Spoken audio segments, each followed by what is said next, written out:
नाज़रीन, इस वक्त बड़ी ही दिलचस्प खबर आ रही है कि गुस्ताख रसूल, मलऊन, मरदूद, मुर्तद, काफिर वसीम रज़वी ने ये वसीयत कर दी है कि मेरा अंतिम संस्कार जलाने के साथ हो, मेरी चिता को आग लगाई जाए और उसमें मेरे यानी नरसिंहानंद सरस्वती, जिसको वो अपना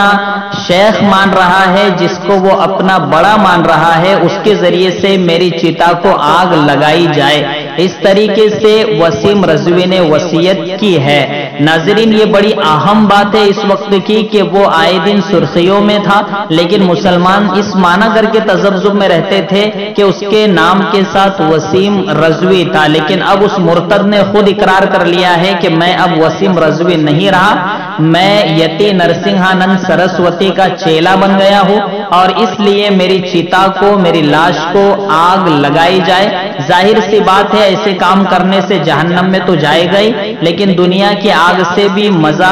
उठाना चाहता है, इसलिए ऐसी वसीयत करके मरने लगा है। तो नाज़रीन, हम दुआ करते हैं। मैंने कल के वीडियो में कहा था कि इसका अंजाम अबू लहब की तरह होगा, तो उसने अपने खुद मुंह से ही कह दिया है कि मुझे जलाया जाए, मेरी चिता को आग लगाई जाए। तो नाज़रीन, ये बड़ी ही अहम खबर है उन लोगों के लिए कि जो गुस्ताख रसूल बनना चाहते हैं, अल्लाह के रसूल की शान में गुस्ताखी करते हैं, तो अल्लाह उनकी अक्ल को भी मार देता है और उनको ये समझ ही नहीं पड़ती मैं क्या कर रहा हूं, मैं क्या वसीयत कर रहा हूं। तो वसीम रज़वी के इस इकदाम पर और इस बात पर हमें कोई अफसोस नहीं है और ना अफसोस करने की जरूरत है। हाँ, हम इतनी दुआ जरूर अल्लाह से फिर भी करते हैं कि खुदा अगर उसके नसीब में हिदायत हो तो जरूर हिदायत दीजिए, वरना इस लानती, मलामती, मरदूद शैतान का अंजाम खुद वो अपनी वसीयत में कह रहा है, उसके मुताबिक फरमाइए।